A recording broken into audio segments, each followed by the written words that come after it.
جب سے اللہ تبارک و تعالیٰ نے زمین و آسمان کو پیدا کیا ہے تب سے مہینے 12 ہی چلے آ رہے ہیں۔ یہ مطلب نہیں ہے کہ حضرت حسین کی شہادت کے بعد ہی محرم کے مہینے کو کوئی الگ سے فضیلت حاصل ہوئی۔ قرآن کریم کی یہ آیت ہمیں بتاتی ہے کہ ان عدت الشہور عند اللہ 12 شہرا فی کتاب اللہ، اللہ کی کتاب میں مہینوں کی گنتی 12 ہے، اور یہ 12 مہینے کی گنتی کب سے ہے؟ یوم خلق السماوات والارض، جس دن سے اللہ تبارک و تعالیٰ نے زمین و آسمان کو پیدا کیا ہے۔ منہا اربعۃ حرم، ان 12 مہینوں میں 4 مہینے حرمت والے ہیں۔ ان 4 مہینوں کا احترام کافرین مکہ بھی کرتے تھے، اسلام سے پہلے بھی ان کا احترام ہوتا تھا۔ ان 4 مہینوں میں شادیاں نہیں ہوتی تھیں، ان 4 مہینوں کے اندر جنگ نہیں ہوتی تھی، اگر آپس میں کوئی جنگ ہونا بھی ہوتی تھی تو ان 4 مہینوں کا احترام کیا جاتا تھا، اور ان 4 مہینوں کا احترام عرب کے کافر بھی کرتے تھے۔ اس مہینے میں زیادہ سے زیادہ صرف اتنا کہا جا سکتا ہے کہ روزوں کی فضیلت ہے۔ محرم کے مہینے کے 2 روزے، نبی اکرم صلی اللہ علیہ وسلم کے زمانے میں صرف 1 روزہ رکھا جاتا تھا،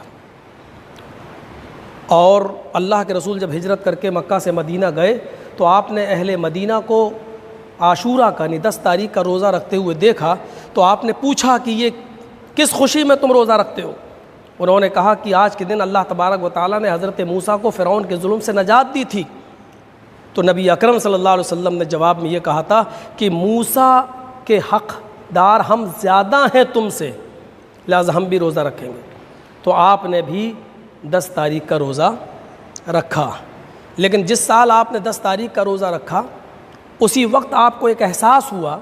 وہ یہ ہوا کہ یہودی بھی 10 تاریخ کا روزہ رکھتے ہیں اور ہم بھی 10 تاریخ کا روزہ رکھ رہے ہیں، تو یہ مشابہت ہو رہی ہے ہماری یہودیوں کے ساتھ۔ تو اللہ کے نبی صلی اللہ علیہ وسلم نے اسی سال یہ فرمایا تھا۔ ابو قتادہ رضی اللہ تعالیٰ عنہ اس حدیث کے راوی ہیں، مسلم شریف کے الفاظ ہیں کہ نبی اکرم صلی اللہ علیہ وسلم نے یہ فرمایا تھا کہ لئن، اگر میں بقیت باقی رہا،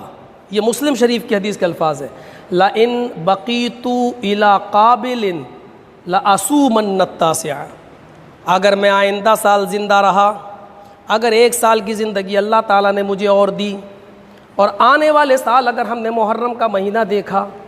تو ہم لأصومن التاسع، تو 9 تاریخ کا روزہ بھی میں رکھوں گا، یعنی 2 روزے کر لوں گا، ایک 9، 10 کا تو ہے ہی، تو 9 اور 10۔ پھر آپ کا ایک حکم اور بھی یہ ہے کہ لوگوں، یہودیوں کی مخالفت کرو، وہ 1 روزہ رکھتے ہیں، تم 2 روزے رکھو، ایک دن یا تو آگے روزہ رکھو یا ایک دن پیچھے، یعنی یا تو 9، 10 یا 10 اور 11۔ اس حساب سے ہمارے ہاں آج محرم کی 8 تاریخ ہے، تو کل پہلا روزہ اور پرسوں یعنی اتوار کو دوسرا روزہ، یا اتوار کو ہم پہلا روزہ رکھ لیں اور سوموار کو دوسرا روزہ، اتوار کا روزہ عاشورہ کا روزہ وہ ہمیں رکھنا ہے۔ اس روزے کی اہمیت و فضیلت کا اندازہ آپ صرف اس بات سے لگا سکتے ہیں کہ نبی اکرم صلی اللہ علیہ وسلم نے فرمایا کہ افضل الصیام بعد رمضان شہر اللہ المحرم، یہ بخاری شریف کی حدیث کے الفاظ ہیں کہ رمضان کے روزے کے بعد اللہ کی نظر میں، اللہ کے نزدیک سب سے زیادہ اہمیت اگر کسی روزے کی ہے تو شہر اللہ المحرم، وہ اللہ کے اس مہینے محرم کی روزے کی ہے۔ دیکھیے 12 مہینے اللہ کے ہیں، محرم، صفر، ربیع الاول، ربیع الثانی، جمادی الاول، جمادی الاخر، یہ سب اللہ کے مہینے ہیں، 12 مہینے اللہ کے ہیں، لیکن اللہ کے رسول نے یہاں کیا کہا؟ شہر اللہ المحرم، اللہ کا مہینہ محرم۔ صرف محرم ہی کو اللہ کا مہینہ کیوں کہا جبکہ 12 مہینے اللہ کے ہیں؟ صرف محرم کے مہینے کی اہمیت اور محرم کے مہینے کی فضیلت کو بتانے کے لیے کہ رمضان کے مہینے کے بعد اگر سب سے زیادہ کسی روزے کی اہمیت اور فضیلت ہے اللہ کی نظر میں تو وہ محرم کے روزے کی ہے۔ بعض روایتیں یہاں تک بتاتی ہیں کہ جب رمضان کے روزے فرض نہیں ہوئے تھے تو یہ روزے فرض تھے جناب محمد رسول اللہ پر، اور آپ ان روزوں کو رکھا کرتے تھے۔ لیکن جب اللہ تعالیٰ نے رمضان کے روزے فرض کر دیے تو اللہ کے رسول صلی اللہ علیہ وسلم نے اس کی فرضیت کو ختم کر دیا اور صرف نفل یا استحباب کو باقی رکھا۔ ہمیں سوچنا چاہیے، اور اس زندگی کو آپ دیکھ رہے ہیں، یہ زندگی کتنی آسانی کے ساتھ آپ گزر رہی ہے۔ آپ بیٹھے ہیں، سوشل میڈیا سے نہیں جڑے ہیں، آپ کو پتہ نہیں ہے 3-4 مہینے میں کتنے بڑے بڑے عالم اس دنیا سے چلے گئے۔ اس کورونا کے عذاب کے اندر کتنے بڑے بڑے عالم، اعظم گڑھ کے وہ ایک عالم آپ نے سنا ہے 14 سال کی عمر میں وہ اسلام لائے، جن کا پہلے نام باقر رام تھا۔ آپ تعجب کریں گے،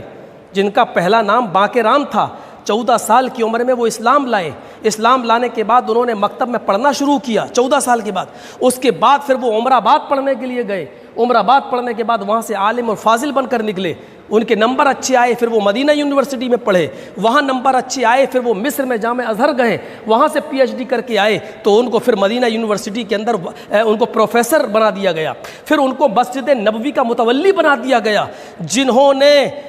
50 نہیں سینکڑوں کتابیں لکھ ڈالیں، سینکڑوں کتابیں، اور ابھی 15-20 دن پہلے، 1 مہینہ پہلے ان کا انتقال ہوا اور ان کو مسجد نبوی کے بغل میں جنت البقیع میں دفن کر دیا گیا۔ 14 سال کی عمر میں جو اسلام لائے ہوں، ماں کے رام سے وہ جو ہے ایک اسلامی نام انہوں نے قبول کیا ہو، آپ تعجب کریں آپ